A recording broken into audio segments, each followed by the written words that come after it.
여러분, 제가 담임 목사님 대신에 또 설교단에 서니까 조금 적응이 안 되시죠? 저도 적응이 안 됩니다. 그래서 유머 하나 하고 가도록 하겠습니다. 마음을 좀 이렇게 푸시고 마음을 열었으면 좋겠습니다. 어떤 목사님이 휴가철이 되어서 지방에 휴가지로 내려가게 됐습니다. 그리고 주일이 되어서 교회를 찾아가게 되었습니다.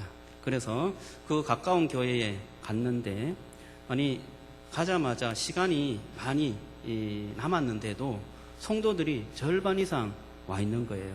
그런데 오는 성도들도 다 다투어서 자리를 앞으로 앉는 거예요. 앞자리에 차곡차곡 차고 앉는 거예요. 그래서 이 목사님이 자기가 목회하는 목회지 교회를 생각하면서, 우리 교회 교인들은 그렇게 앞자리를 사모하지 않는데 이 교회는 이렇게 앞자리를 사모하구나 하면서 감동이 되어서 감동된 모습으로 뒷자리에 조용히 앉아서 예배를 드리려고 기다렸습니다. 그런데 안내하는 집사님이 오셨어요.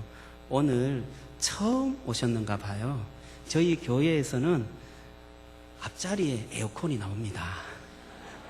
여기에서 예배 드리면 많이 힘들 거예요. 혹시나 또 마음이 있으시면 앞자리로 가시면 감사하겠습니다. 그럼 마음이 좀 열렸습니까? 우리 교회는 에어컨이 뒤쪽에 있는 것 같아요. 뒤에 있는 분 상처받지 마시고 또 앞자리를 사모하는 은혜가 있기를 바랍니다. 우리 한번 인사했으면 좋겠습니다. 옆에 분에게 말씀을 사모합니다. 앞자리를 사모합시다. 앞자리를 사모하자고 한번 인사했으면 좋겠습니다. 말씀을 사모합니다. 앞자리를 사모합시다. 감사합니다. 오늘 말씀이 땅끝에서 만난 하나님이에요. 땅끝에서 만난 하나님. 그래서 제가 이 제목을 다른 분에게 좀 소개를 했더니 되게 땅끝이 궁금하다라는 말씀을 하셨어요. 땅끝이 어딥니까? 땅끝이 되게 궁금합니다. 땅끝이 무엇이에요? 이렇게 물었습니다.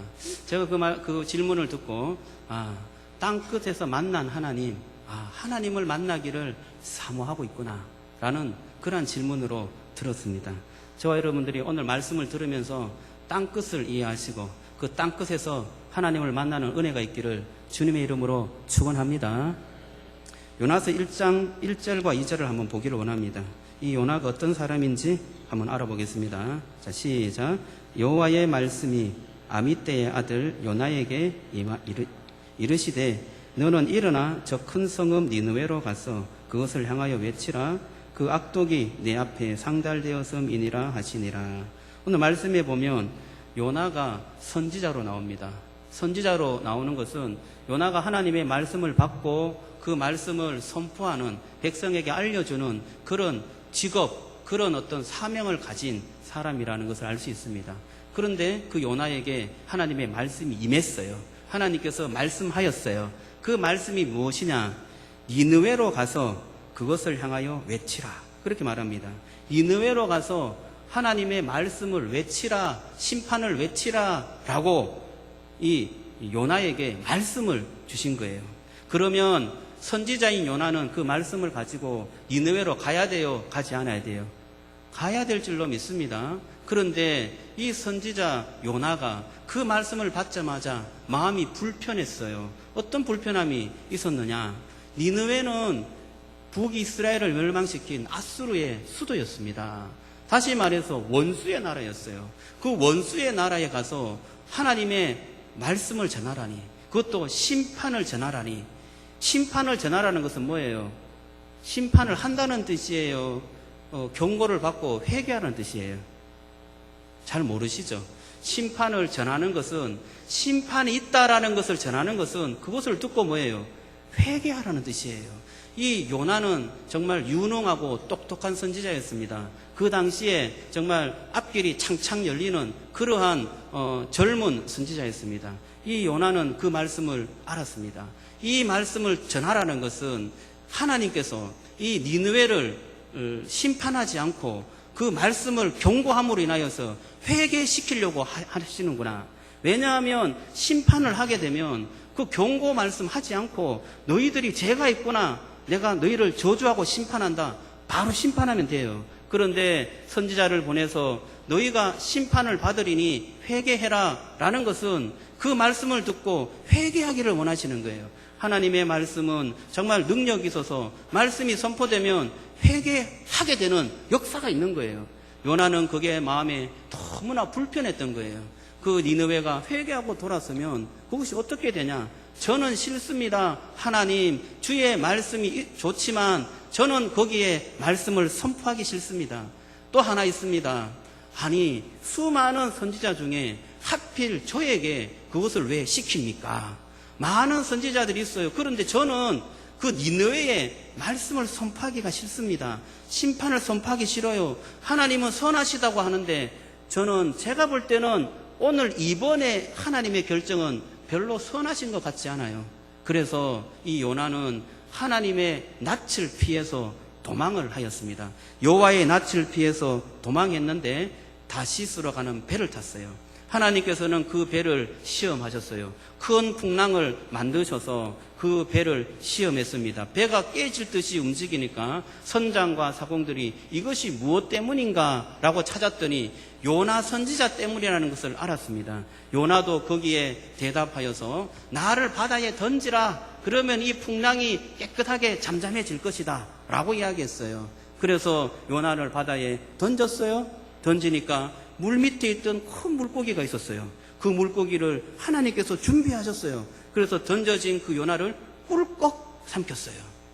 여러분, 여기까지는 여러분들이 주일학교에서 너무나 재밌게 들었던 말씀이죠. 그래서 꿀꺽 삼켰어요. 그런데 이 삼킨 이 요나가 어떻게 됐는지 밖으로 튀어나와서는 완전히 다른 사람이 된 거예요.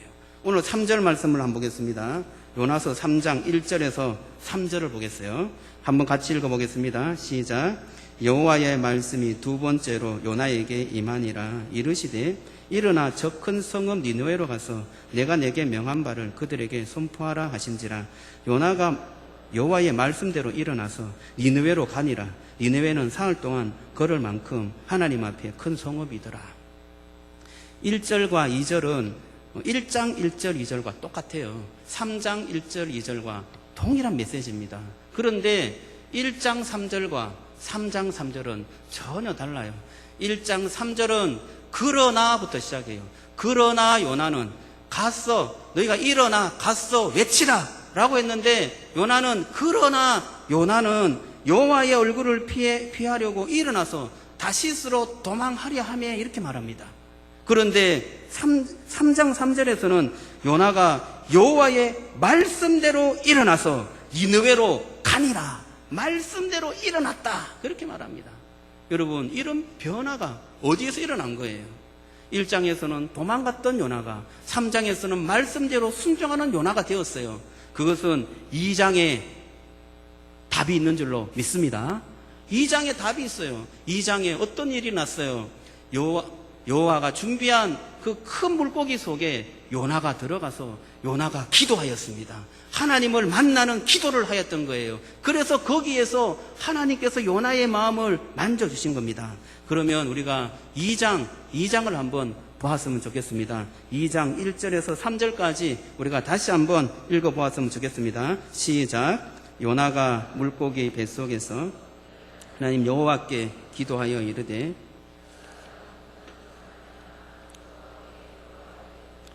주께서 내게 대답하셨고 내가 스올의 뱃속에서 부르짖었더니 주께서 내 음성을 들으셨나이다. 주께서 나의 깊은 속 바다 가운데 던지셨으므로 큰 물이 나를 둘렀고 주의 파도와 큰 물결이 다 내 위에 넘쳤나이다. 요나는 기도하였습니다. 어디서 기도했느냐? 물고기 뱃속에서 기도하였던 것입니다. 그럼 물고기 뱃속이 어떤 곳이에요? 물고기 뱃속. 여러분 안 들어가 봐서 잘 모르시죠? 요나가 들어갔는데 이렇게 표현하고 있습니다. 2장 2절에 보면 내가 받는 고난으로 말미암아 여호와께 불러 아랬다. 내가 받는 고난의 최정점이 어디였어요? 물고기 뱃속이었어요. 그리고 주께 대답하셨고 내가 스올의 뱃속에서 부르짖었더니 그렇게 말합니다. 스올의 뱃속에서 부르짖었다. 그러면 물고기 뱃속이 어디의 뱃속이에요? 스올이에요, 스올. 스올의 뱃속, 그것은 바로 물고기 뱃속을 뜻하는 겁니다. 스올이 어떤 뜻이에요? 스올은 바로 죽음을 뜻해요. 스올은 바로 무덤을 뜻해요. 스올은 땅 밑에 있는 음부를 뜻합니다. 그러니까 뭐예요? 요나는 땅 밑에 있는 음부에 들어가서 죽게 부르짖었고 그 죽음을 경험하고 죽음의 턱 밑에서 하나님 앞에 기도했다 라고 말하고 있는 것입니다. 물고기 뱃속은 음부였고 죽음이었고 인생의 땅끝이었다라는 것을 알 수가 있습니다. 저와 여러분들이 정말 인생의 땅끝, 죽음 문턱에 이를 때에 여러분 무엇을 하나님 앞에 가지고 나가십니까? 오늘 요나는 그 땅끝, 정말 물고기 뱃속에 들어가서 음부에 들어가서 하나님 앞에 부르짖었습니다. 하나님 앞에 간구했습니다. 하나님, 제가 여기에서 부르짖나오니 주님 들으시옵소서. 주님께서 그 기도를 들으신 줄로 믿습니다. 그런데 아이러니가 있습니다. 요나는 가장 극심한 고통의 장소에 있습니다. 고통스럽죠. 죽음의 문턱인데. 그런데 거기에 하나님이 계셨어요. 우리는 너무 고통스러워요. 우리는 여기에서 정말 벗어나고 싶어요. 여기에서 정말 더 이상 있고 싶지 않습니다. 그런데 그곳에 누가 있어요? 하나님이 계시는 거예요. 하나님이 그 음성을 들으시는 거예요. 하나님이 함께하는 거예요. 여러분, 아이러니 아닙니까? 그런데 그 땅끝 뱃속에서, 요나가 처한 인생의 땅끝 그 물고기 뱃속에서 부르짖는 그 부르짖음을 주님께서 들으셨다라고 말씀하는 것입니다. 요나가 그렇게 정말 그래도 그 당시에는 존경받는 선지자였습니다. 그러나 하나님의 말씀이 이해되지 않고 그 말씀이 정말 내 뜻과 맞지 않기에 자기는 자기의 길을 걸어가려고 했습니다. 그래서 그러나 요나, 그러나 선지자가 된 것입니다. 오늘 3절에 1장 3절에 보면 그러나 요나가 여호와의 얼굴을 피해서 다시스로 갔다, 그렇게 말해요. 그러나 요나가 되었습니다. 저와 여러분들이 그러나 성도가 되지 않기를 주님의 이름으로 축원합니다. 주님께서 우리에게 말씀하신 것이 있어요. 주님께서 우리에게 정말 전달하고 싶은 하나님의 마음과 뜻이 있습니다. 그것을 우리가 알고 그 마음에 정말 하나님의 마음이 가득 차 있다면 여러분 순종하는 여러분 되시기를 주님의 이름으로 축원합니다. 그런데 선지자 요나가 그러나 요나가 되었어요. 우리도 동일하게 그러나 성도가 될 수 있다는 거예요. 우리가 그렇게 순종하고 싶지만 뭐예요? 하나님, 저를 왜 이곳에 보내주셨어요? 저를 왜 이렇게 고통스러운 곳에 그냥 내버려 두십니까? 지금 하루 이틀도 아니고 지금 1년도 아니고 왜 이렇게 3년 4년 기약도 없이 이런 어려움 속에 처하게 버려두십니까? 그러한 마음의 아픔과 고통이 있을 줄 알아요. 그러나 그 고통 속에서 그 땅끝에서 뭐예요? 요나는 부르짖었다라고 말씀하고 있습니다. 우리도 동일하게 그런 고통이 있을 수 있어요. 아픔이 있어요. 그런데 그 고통을 주는 이유가 뭐겠어요? 하나님께서 우리에게 주시고자 하시는 메시지가 있는 것입니다. 그 메시지를 듣고 하나님 앞에 돌아오기를 기다리고 계시는 것입니다. 오늘 이 요나의 기도에 그 놀라운 그 진리가 담겨져 있는 것입니다. 이제 요나의 기도를 조금 더 살펴보겠습니다. 요나가 어떻게 기도했길래 이 기도가 하나님께서 들으시고 요나가 완전히 새롭게 변화되었는가? 오늘 말씀에 보면 2절과 3절에 보면 요나가 첫 번째 기도하는 내용이 나오는데요. 우리 다시 한번 읽어볼까요? 요나 2장 2절과 3절 다시 한번 읽어보겠습니다. 시작. 이르되 내가 받는 고난으로 말미암아 여호와께 불러 아뢰었더니 주께서 내게 대답하셨고 내가 스올의 뱃속에서 부르짖었더니 주께서 내 음성을 들으셨나이다. 여기까지 읽겠습니다. 여기 보면 요나가 기도해요. 그런데 그 기도에 주체가 있어요. 주체가 있어요. 주어와 목적어와 소유격을 한번 찾아보시기 바랍니다. 여기 보면 자, 제가 한번 찾아볼게요. 내가 받는 고난으로, 여기 주어가 누구예요? 내가라고 되어 있어요. 내가 받는 고난으로 말미암아 여호와께 불러 아뢰었더니 주께서 누구에게? 내게 대답하셨고 또 내가 스올의 뱃속에서 부르시었더니 주께서 내 음성을 들으셨나이다. 4절도 마찬가지예요. 주께서 나를 깊은 속 바다 가운데서 던지셨으므로 큰 물이 누구를요? 나를 둘렀고 주의 파도와 큰 물결이 다 내 위에 넘쳤나이다. 요나의 기도에 가장 지금 집중하고 있는 것이 무엇이에요? 자기예요. 자기에게 집중하고 있습니다. 자기를 놓고 하나님 앞에 기도하고 있는 것입니다. 우리는 이렇게 생각합니다. 기도할 때 하나님을 위해서 기도해야지 왜 자기를 위해서 기도합니까? 그런데 요나는 그 하나님을 만났어요. 하나님의 말씀을 들었습니다. 어떤 말씀을 들었어요? 하나님의 마음을 알고 있어요. 너는 가서 니느웨로 가서 외치라. 그 말씀을 들었습니다. 그 하나님의 말씀을 듣고 그 하나님의 말씀을 반항해서 정말 여호와의 낯을 피해서 자기가 저 땅끝 음부에까지 내려와서 보니까 누가 보이는 거예요? 누가 보였어요? 내가 보이는 거예요. 하나님의 마음을 알고 그것을 피해서 범죄의 자리에 가보고 또한 내 마음대로 할 수 있는 그 자리에 가보고 또한 음부의 자리에까지 내려가서 나를 다시 한번 보니까 거기에서 뭐예요? 하나님 앞에 놓여있는 내가 발견되어지는 것이에요. 그래서 기도합니다. 하나님, 내가 이렇게 했고 내가 이렇게 들어가서 내가 수월의 뱃속에서 하나님께 부르짖습니다. 여러분, 저와 여러분들이 나에게 나의 존재에 집중하기를 주님의 이름으로 축원합니다. 여기에 기도에 있어서 나를 위해서 뭔가 하나님 해주세요. 나의 외부적인 것을 가지고 기도하지 않았습니다.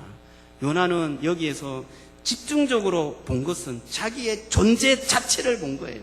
하나님, 내가 왜 여기에 있습니까? 내가 왜 여기에 물고기 뱃속에 있는 거예요? 내가 하나님 주를 위해서 해야 할 일들이 무엇입니까? 내가 가야 될 방향이 뭐예요? 하나님, 내가 여기 있는 것이 맞습니까? 나의 존재 자체에 관심을 기울이고 거기에 집중하며 기도했던 것입니다. 여러분, 요나가 왜 외부의 환경에 관심이 없었겠습니까? 지금 물고기 뱃속에 있으니까 이 물고기 뱃속에서 좀 밖으로 꺼내주세요. 하나님, 나도 좀 존경받는 그러한 선지자 되고 싶습니다. 하필 왜 니느웨로 가라고 하십니까? 예루살렘으로 가게 해주셔서 거기에 많은 사람들에게 말씀을 전하고 존경받는 선지자가 되도록 해주십시오. 하나님, 그것이 정말 하나님을 더 사랑하는 나의 인생이 아닙니까? 라고 기도할 수 있습니다. 우리의 외적인 환경, 외적인 조건을 바꾸도록 기도할 수 있습니다. 그러나 요나는 거기에 관심을 기울인 것이 아니라 하나님을 만나고 보니 고통 가운데 땅끝에서 주님을 만나고 보니 뭐예요? 나에게 관심이 있었던 거예요. 내 존재에 관심이 있었던 거예요. 나의 모습에 관심이 있었던 거예요. 내가 어떻게 살아야 하는지 그 삶의 정황, 삶의 존재, 거기에 관심이 있었던 것입니다. 저와 여러분들이 주님 앞에 나아갈 때 여러분의 존재 자체에 관심을 가지고 집중해서 기도하는 은혜가 있기를 주님의 이름으로 축원합니다. 저와 여러분들의 기도가 외부의 환경에 의해서 좌지우지 된다면 그 기도는 바른 기도가 아닙니다. 외부 환경은 늘 바뀝니다. 우리가 외부 환경, 우리의 어떤 조건, 또 우리의 어떤 사업장, 또 우리의 어떤 자녀들, 우리의 건강, 우리 외부 환경이 정말 조금 더 업그레이드 되고 조금 더 좋은 환경, 조금 더 나은 환경, 계속해서 우리가 기도하는 제목이에요. 우리가 연약하기 때문에 기도할 수 있습니다. 그러나 거기에 계속 집중하다 보면 뭐예요? 내 존재에 대한 것들을 잃어버리게 됩니다. 거기에 대해서 집중하면 뭐예요? 그것이 잘 될 때도 있지만 안 될 때가 있어요, 없어요? 잘못될 때도 있고 실수할 때도 있고 어려움에 빠질 때도 있습니다. 그러면 이렇게 생각해요. 하나님께서 내 기도를 들어주지 아니하셨구나. 하나님은 나에게 관심이 없는 것 같아. 하나님은 사랑의 하나님이라고 했는데 사랑이 없는 분 같아. 그렇게 생각하고 어떤 사람은 더 깊이 하나님을 묵상하다가 교회를 떠나시는 분이 종종 있습니다. 그러나 여러분, 우리 내면 속에 하나님께서 우리에게 복음을 허락하시고 십자가를 주시고 우리에게 모든 사랑을 베풀어 주신 그 예수 그리스도가 내 내면 속에 있다면 그 내면의 예수 그리스도와 교제하고 그 하나님과 만날 때 우리의 기도는 변함없는 기도가 될 줄로 믿습니다. 내 내면과 내 존재에 관심을 기울이시고 주님 앞에 기도하는 여러분 되시기를 주님의 이름으로 축원합니다. 그렇게 기도하다가 보면 또 우리가 정말 선한 마음으로 주님 앞에 나가지만 정말 우리의 어떤 행함과 우리의 어떤 나약함으로 인하여서 그것이 오도되거나 잘못된 방향으로 갈 수 있는 우리 속에 죄된 영향이 있어서 우상을 많이 섬겨요. 그런 우상을 섬기는 쪽으로 갈 수 있다는 것을 우리 팀 켈러 목사님이 지적하고 있습니다. 여러분 팀 켈러 로마서를 한번 읽어보시면 좋을 것 같아요. 로마서를 보면 복음의 진술을 아주 정확하고 분명하게 진술하고 있습니다. 제가 큰 도전을 받았는데 거기에 보면 위대한 설교가 스펄전의 설교를 인용하면서 하나님께 드리는 착한 행동으로 무엇을 기대하는 우상을 지적하는 내용이 있습니다. 이게 우화인데요. 우화. 그러니까 전통적으로 내려온 이야기예요. 소개하는데 잘 들어보시면 좋겠습니다. 아주 오래전 어떤 왕국에 한 정원사가 엄청나게 큰 당근을 키웠습니다. 그런 왕을 사랑하는 마음으로 그 당근을 왕께 드리기로 결심했습니다. 당근을 받은 왕은 정원사가 답례를 아무것도 원하지 않는 데에서 그 사랑의 마음과 헌신을 알게 되었습니다. 그래서 정원사가 돌아가려고 할 때 다음과 같이 말했습니다. 나의 아들아, 아들이 되었어요. 나의 아들아, 내가 훨씬 더 많은 작물을 재배할 수 있도록 내 땅의 일부를 하사하고 싶구나. 그래서 이 정원사는 마음에 너무 기쁜 마음으로 그 땅을 받고 돌아가게 되었습니다. 그 일 후에 그 소식을 들은 어떤 귀족이 아니 왕께서 이렇게 작은 당근을 선물을 받고도 이렇게 좋은 땅을 그에게 줬다면 나는 정말 좋은 말을 왕에게 드려야지. 이 정말 좋은 말을 드리면 왕께서 더 좋은 선물로 내게 주지 않을까. 이렇게 해서 정말 자기가 갖고 있던 정말 뛰어나고 빼어난 미모를 가진 준말을 잘 길렀다가 왕에게 드렸습니다. 그런데 왕은 그의 속마음을 알아보고 이렇게 말했습니다. 그대는 내가 정원사에게 그랬던 것처럼 선물을 주기를 바라고 기대하고 있어. 나는 그리하지 않겠소. 그대는 정원사와 다루어. 정원사는 나에게 당근을 주었지만 그대는 자기 자신에게 그 말을 주었어. 여러분 이해가 되십니까? 정원사는 진심으로 왕께 당근을 선물했습니다. 그러나 이 귀족은 왕께 무엇을 얻기 위해서 당근보다 더 좋은 말을 주었지만 그 말은 왕께 준 것이 아니라 자기에게 주었다라고 왕은 보았던 것입니다. 여러분, 저와 여러분들이 하나님 앞에 있을 때 정말 하나님께 나의 것들을 위해서 내가 하나님 앞에 기도하는 것이 아니라 하나님의 하나님의 존재 앞에 나의 존재 자체를 하나님 앞에 드리며 정말 하나님 앞에 감사함으로 내가 기쁨으로 내 모습 그 자체를 주님 앞에 드릴 수 있는 그러한 신앙의 마음, 정말 믿음의 마음으로 주님 앞에 나아가는 은혜가 있기를 주님의 이름으로 축원합니다. 은하의 두 번째 기도를 살펴보겠습니다.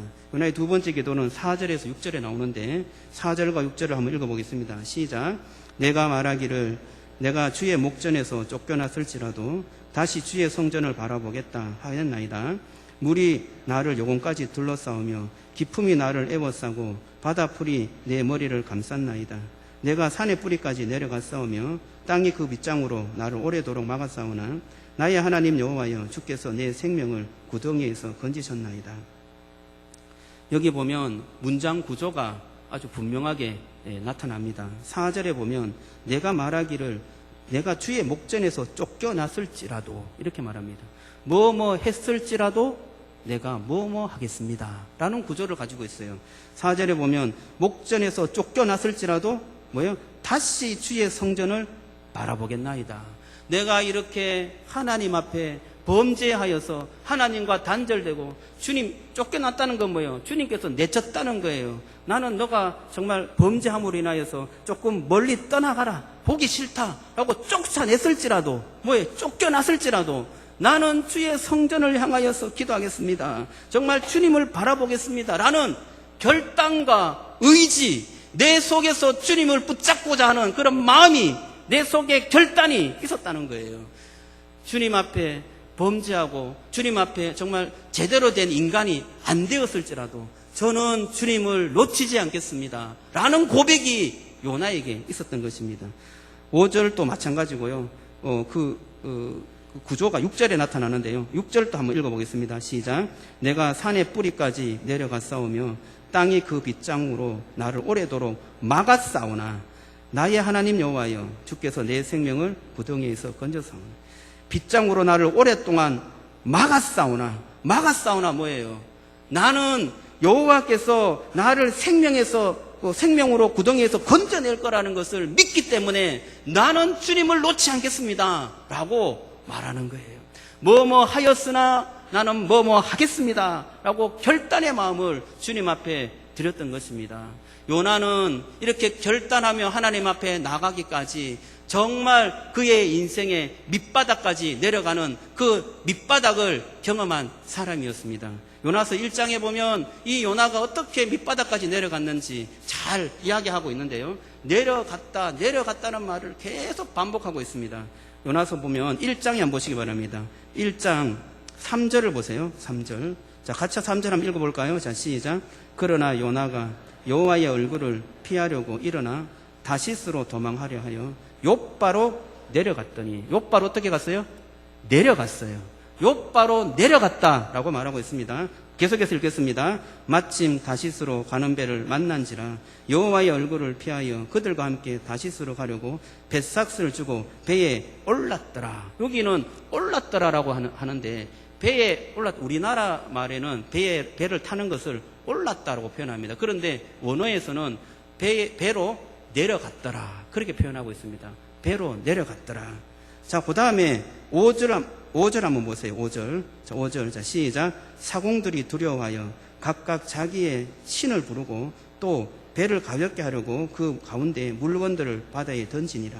그러나 요나는 배 밑층에 내려가서 누워 깊이 잠이 든지라. 배 밑층에 어떻게 갔어요? 내려갔어요. 배 밑층까지 내려갔어요. 거기서 잠을 잔 거예요. 풍랑이 일거나 말거나 잠을 잔 거예요. 그리고 15절 한번 보세요. 15절. 자, 1장 15절 시작.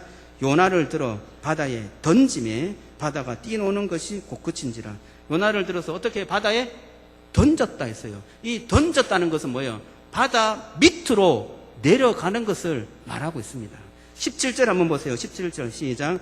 여호와께서 이미 큰 물고기를 예비하사 요나를 삼키게 하셨으므로 요나가 밤낮 3일을 물고기 뱃속에 있으리라. 물고기 뱃속에 있다라고 말하는 것이죠. 물고기 뱃속까지 뭐예요? 내려간 것을 말하고 있는 것입니다. 계속 내려갔다 바다 속 깊은 데까지 내려갔고 그 깊은 끝에 물고기 뱃속 음부에까지 내려갔다라고 말합니다. 요나는 이렇게 내려간 자기의 모습을 기도에서 표현하는데 6절에 한번 보세요. 어디까지 내려갔는가? 자, 시작. 내가 산의 뿌리까지 내려갔사오며. 어디까지 내려갔어요? 산의 뿌리까지 내려갔다라고 말하고 있습니다. 여러분, 인생의 내리막길을 탔을 때 어디까지 내려가 보셨습니까? 산의 뿌리, 정말 음부의 죽음의 문턱까지 내려가 보셨습니까? 여러분, 그 죽음의 문턱, 정말 내가 아무것도 할 수 없어요. 내가 하나님 앞에 할 수 있는 것이 아무것도 없어요. 나는 이제 하나님 앞에 두 손 들고 내 생명을 주님 앞에 내어놓을 수밖에 없는 그 땅끝, 정말 절벽에 놓여서 내 몸을, 내 인생을 던질 수밖에 없는 그곳에서 여러분 하나님을 만났습니까? 저와 여러분들이 그 땅끝이 지금 현실이라면, 지금이 땅끝이라면 주님 앞에 부르짖고 하나님 앞에 나아갈 때 주님께서 만나 주시리라 믿습니다. 땅끝에서 하나님을 만난 성경에 많은 인물들이 있습니다. 저는 많은 인물들 가운데 오늘 이 말씀을 묵상하면서 두 사람이 떠올랐습니다. 첫 번째 사람은 누구였느냐? 십자가에 달린 한편의 강도였습니다. 그 십자가에 달린 강도는 모든 인생이 끝나는 지점에 있었습니다. 그는 죽음을 눈앞에 두었고 사람들의 눈에는 그가 실패자의 인생이다, 낙인 찍을 만한 그러한 상황이었습니다. 그는 강도짓을 해서 십자가에 죽는 그런 상황이 되었습니다. 자기가 두 손을 십자가에 못 박히고 두 발이 십자가에 못 박혔을 때 이제는 자기가 할 수 있는 것이 아무것도 없었습니다. 자기는 이제 죽음밖에 기다릴 것이 없었습니다. 그런데 나는 죄로 인하여서 강도짓을 함으로 인하여서 죽을 수밖에 없지만 그가 죽음의 그 모습 가운데서 내 존재를 바라봤을 때 예수 그리스도가 보였던 것입니다. 저분은 나와 달랐는데, 저분은 나와 다른 인생을 살았는데, 저분이 말한 것은 나와 다른 말을 하였는데 저분은 왜 십자가의 죽음을 당하시는 걸까? 그분이 말씀이 진리였고 그분의 삶이 진실한 삶이었고 그분의 말씀한 그 하나님의 나라가 진실로 자기가 내 인생을 구원하는 하나님의 나라다면 내가 그에게 내 모든 인생을 맡기리라. 십자가 앞에서 자기의 존재를 깊이 묵상하면서 하나님을 만나게 되고 예수님을 만나게 된 것입니다. 그의 기도는 그렇게 길지 않았습니다. 그가 이렇게 기도하였습니다. 예수님께 당신의 나라가 임할 때에 나를 기억하여 주소서. 예수님도 같이 죽어가는 상황이었습니다. 그러나 이 강도는 예수님께 자기의 모든 인생을 맡겼습니다. 당신의 나라가 임할 때 나를 기억하소서. 예수님은 그 기도를 받아서 이렇게 응답해 주셨습니다. 내가 나와 함께 낙원에 있으리라. 네가 나와 함께 낙원에 있으리라. 예수님은 그가 고백하기를 기다리고 있었던 것 같아요. 그가 자기의 모습을 보고 정말 하나님의 나라에 들어올 것을, 정말 예수 그리스도를 믿고 구원을 받기를 간절히 바라고 기다렸던 것 같습니다. 그 말씀을 듣자마자 십자가에 달리신 그 예수님께서 그래 내 나라가 오면 내가 너를 기억하고 네가 지금 죽어서 나와 함께 낙원에 있을 것이다 라고 응답해 주신 것입니다. 여러분, 삶의 땅끝에 있을 때, 정말 죽음의 문턱 아래 있을 때 하나님 앞에 기도하고 간구한다면 주님께서 들으시는 줄로 믿습니다. 주님께서는 우리의 기도를 들으시려고 땅끝에서 기다리고 계시는 거예요. 땅끝에서 주님께서 만나려고, 우리를 품으려고 기다리고 계시는 것입니다. 품고자 하는 이 아버지의 마음, 또 한 사람이 생각났습니다. 집 나간, 아버지를 떠나서 집을 나간 탕자입니다. 탕자는 아버지의 도움을 받고 싶지 않았습니다. 자기는 자기 마음대로 살면은 인생이 편하고 행복할 것 같았습니다. 그래서 아버지에게 나의 몫을 주십시오 해서 자기의 몫을 받아서 아버지의 영향이 없는 먼 나라 가서 자기가 살았습니다. 그런데 자기는 자기 마음대로 자기의 인생을 자기가 주관해서 살았습니다. 그것을 성경에서는 이렇게 표현해요. 허랑방탕하게 살았다. 그렇게 말합니다. 아버지에게 준 돈이 다 떨어졌어요. 다 떨어지고 그의 인생의 땅끝을 경험하게 되었습니다. 돼지가 먹는 지엽열매를 먹게 되는 그 땅끝을 경험하게 될 때 자기의 존재가 생각나게 된 거죠. 내가 여기에 있을 존재가 아닌데, 아버지와 함께 있을 때는 이렇지는 않았는데 라는 생각이 들었던 것입니다. 자기의 존재를 바라봤을 때, 아니야, 내 인생은 이렇게 살 인생이 아니야, 아버지께로 돌아가면 더 좋은 삶을 살 수 있을 거야 라고 생각하면서 아버지와 함께 했던 그 삶이 그리워졌고 그 삶이 자기가 누려야 될 삶이라는 것을 깨닫게 된 거예요. 땅끝에서 자기의 존재의 모습을 제대로 발견하게 된 것입니다. 그래서 아버지에게 찾아갔습니다. 아버지에게 찾아가서 이렇게 말했어요. 아버지, 저는 아버지라고 부를 자격도 없는 아들입니다. 저를 아들로 생각하지 마시고 종으로서 주십시오. 한낱 종이면 족하겠습니다. 그렇게 이야기했어요. 그런데 아버지는 어떤 마음으로 기다렸습니까? 그 아들이 나가면 반드시 땅끝을 경험할 텐데, 반드시 인생의 마지막을 경험할 텐데, 그런 마음으로 매일매일 그 아들이 돌아오기를 기다렸어요. 그 아들이 돌아올 때가 언제쯤인가 매일 마을 문턱에 나가서 기다렸던 것입니다. 그러자 아들이 돌아오자, 아들아 어떻게 왔느냐, 정말 잘 왔다, 네가 땅끝을 경험했느냐, 모든 것을 내가 알고 있다 하면서 그 아들을 품고 그 아들에게 가락지를 끼워주고 자기에게 아들의 자격을 주지 말라고 했지만 그는 아들의 자격을 주었고 또 풍성한 잔치를 배설해서 그 아들이 다시 돌아왔다는 것을 만인에게 정말 선포하고 자랑하였던 것입니다. 이것이 바로 아버지의 마음인 줄로 믿습니다. 저와 여러분이 땅끝에 있다는 것, 여러분 너무나 괴롭고 고통스럽습니다. 그러나 그 땅끝을 예비하신 분이 누구라고요? 하나님이 예비하신 거예요. 하나님께서 우리의 완고하고 교만한 마음을 깨트리기 위해서 정말 불순종한 요나를 순종하는 말씀의 선지자로 만들기 위해서 땅끝인 물고기 뱃속을 예비하신 거예요. 저와 여러분들이 그 땅끝에서 주님을 만나기를 주님의 이름으로 축원합니다. 제가 이 말씀을 묵상하면서 한 권의 책을 접하게 되었습니다. 그 책은 땅끝의 아이들이라는 책입니다. 간증집인데요. 이어른 교수님의 딸이면서 캘리포니아주 검사 출신 그리고 변호사이신 변호사를 하다가 목사 안수를 받은 이민아 목사님이 쓴 간증집입니다. 그의 삶은 땅끝에 사는 아이들을 위해 살다가 불꽃처럼 타오르며 정말 한 줌의 재로 남는 그러한 인생을 짧고 굵게 살았던 그러한 사람이었습니다. 이민아 목사님은 첫 남자와 결혼하면서 미국으로 갔다가 4년 만에 이혼하였습니다. 그는 2번 결혼하였고 첫 번째 아들을 어린 모를 병에 걸려서 조기 사망하였습니다. 그때 나이가 아들이 25세였고 19일 만에 원인도 알지 못한 채 하늘나라로 보냈습니다. 둘째 아들은 자폐증이었습니다. 그 자폐증을 치료하기 위해서 캘리포니아에서 하와이로 가서 그렇게 고생하였습니다. 그리고 자신은 수차례의 암을 수술하면서 암과 투병하는 그러한 인생을 살았습니다. 그리고 눈도 좋지 못해서 망막박리라는 병에 걸려서 실명의 위기를 처했다가 하나님의 은혜로 시력을 회복했던 그러한 인생을 살았습니다. 제가 이 간증집을 읽으면서 이민아 목사님은 인생이 겪어야 할 모든 아픔과 고통을 다 겪었구나 라는 생각이 들었습니다.